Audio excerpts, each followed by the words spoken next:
is up, everybody? Welcome back to the channel. Today was an amazing day. It is May 16th. I think it's like day 14 of the challenge. If you're new to the channel, thank you for clicking. If you're not, thank you for sticking around. And yeah, I'm back at it. I am back at it. I am extremely grateful for this channel and grateful for you guys, because without you guys, I wouldn't be able to be consistent for some odd reason, right? I created this channel a year ago, completely killed it with FTMO with you guys, and then I fell off. In October, I stopped posting my markups. I figured, oh, I got this, blah, blah, blah. And then bad habits fell in again. Then the whole CFD thing, losing all my accounts due to fucking everybody pulling out. And it was just extremely frustrating. So I switched to futures, right? Currently max allocated with Top Step, and now I'm working on Apex. So we're currently running a 300K challenge, and we're trading the same strategy as last year, which is extremely simple. All you're doing is grabbing price from midnight open to 8:30 a.m. and you're just gonna mark out the high and low of that time frame. Whatever happens in price during that time, obviously you can't change it, right? The market's gonna do whatever it does. And one thing you guys need to remember is, listen, you have no control over the market. The only thing we can do is have a educated guess on where we think price is going to go without hitting our stop loss. And that's just like the basis, like the basics of it, right? Like, can't get upset if your stop loss gets hit, even though I do all the time. And it's more psychological than anything else. It really is. Trading is, I really believe that it's more psychological than it is, strategy or skill or any of that. But anyways, so all you're gonna do is wait for price to break out either the high or low, and for there to be a market structure shift, something like this, right? We took out this high, price pushed up. So here you have price creating higher highs, right? And higher lows. Price broke this higher high and then came back down and have a candle closure, breaking this higher low, creating a new lower low. And you're going to look for price to pull back, retest, and then TP. So we're getting in on the 61.8, right? And that's pretty much it. You set your pending order, you wait for your trade to hit, and hopefully hits take profit. Overall, this strategy was extremely successful for me last year. This year, it's still successful. However, it's not happening that much, which is extremely frustrating, but it is what it is. So getting into the trades, right? We're gonna go over today's trade. We're gonna mark out the high. We're gonna mark out the low. There was news at 8:30. Let's play price forward, see what happens. Bam, we created a data high, right? The news created this high, and also the news created this low. So that's what you're looking for it to be taken out. So now the low got taken out, so currently we're looking for buys. But we need that market structure shift. Here, what I would want to see is for this, for a breaker structure up this way, right? Market structure shift. We didn't get it. We took out this low. So now this moves down, and that would be my market structure shift. We didn't get it. We took out this low, create a new higher low, or sorry, lower high. There you go. And we finally get a break, a market structure shift. At this point in time, I am grabbing my fib. I'm starting for the bottom, and I'm trailing the candles up until I get a pullback, right? And remember, it needs to be the 61.8. This one barely hit the 50 mark. Can't go in on that candle. Well, you could, but I didn't, right? Playing price forward. Again, waiting for that pullback.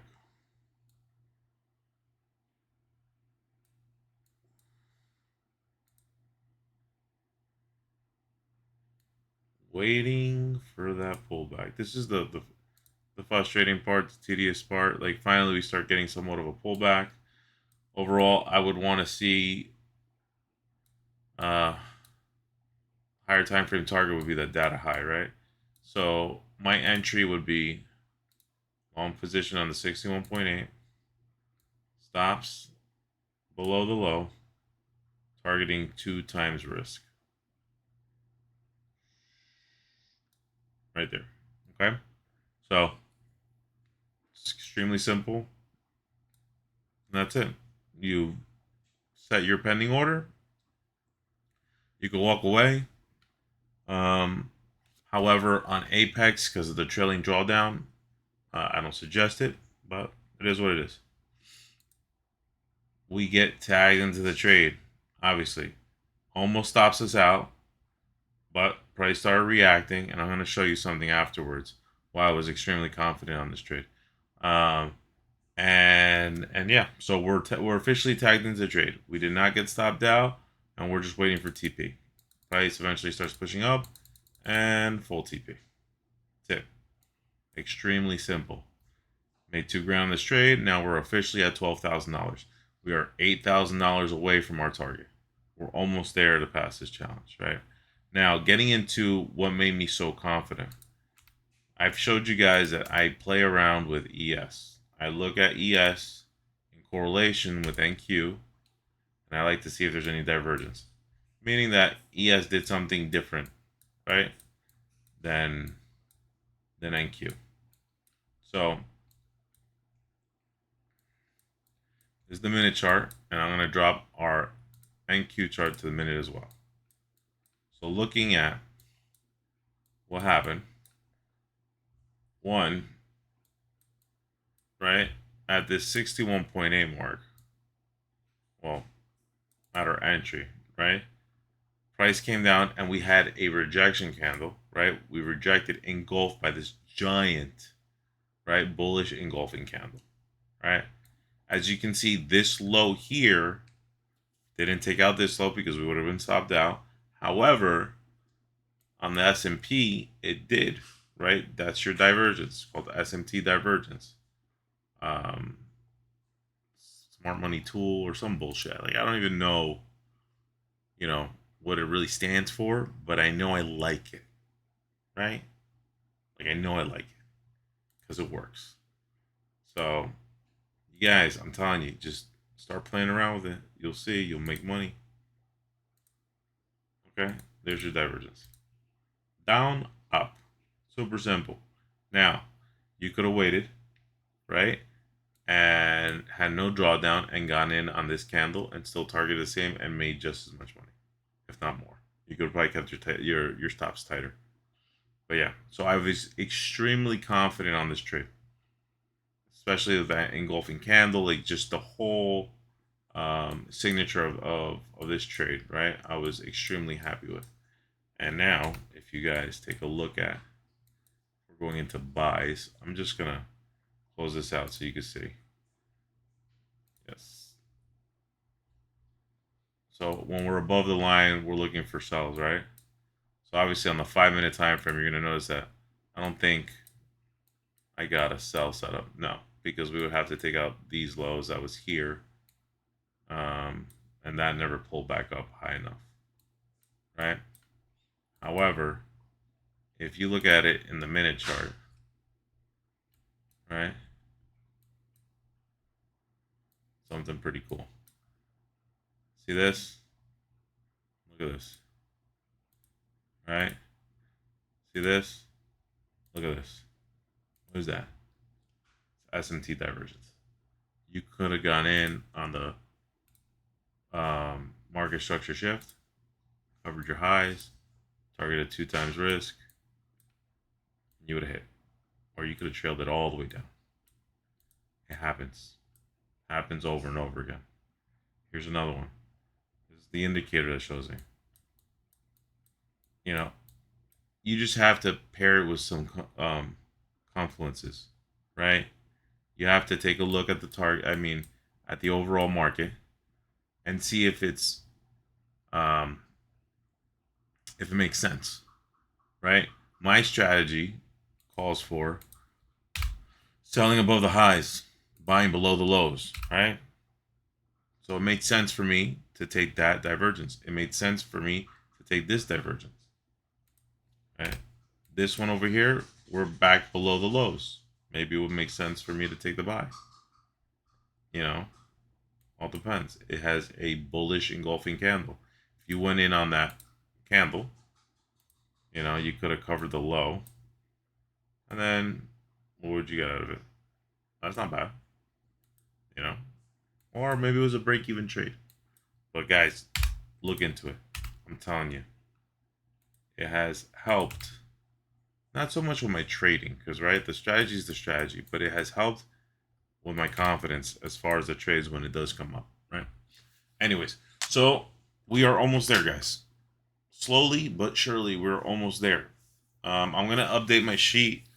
We're probably somewhere around either $31,000 or $32,000 in profit right now, and yeah, and that's it. I hope you guys have an amazing Thursday night, and I will be back here tomorrow. Oh, FYI, I'm going to try to do the videos this weekend. So I'm definitely going to try to do a video on Ninja Trader, on contract sizes, and all that kind of stuff. Because I know some of you guys have been asking, but it's honestly super simple.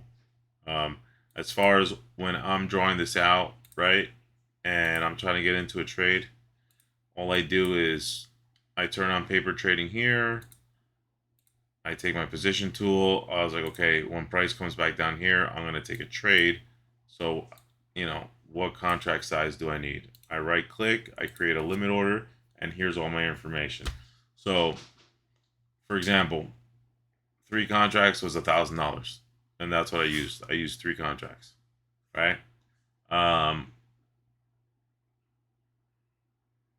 So you understand, 3 contracts is $1,000, right? And then 3 micros, right? The smaller size, whatever it's called, will be $106. So if you ever have a stop loss that's really big, was it really big or really small? 3 contracts, that'd be $1,500. Okay, so let's say you have a contract size that's too big, right? 2 is enough. I don't think, honestly, you know, somebody here mentioned that the sweet spot for them was 20 to 25 points. I'm really going to look into it because sometimes my stops are really big just because of the, you know, the Fibonacci. So I might be able to lower my stops. So 1 contract, I want to get to a point where 1 contract is too big for it, right? So like 47 points is too big. It would have to be, yeah, see, this would never happen. This just doesn't make sense for me, right? This is like an extreme swing trade. Oh, there's my son. Anyways, you guys have a great night, and yeah, I'll see you guys back here tomorrow.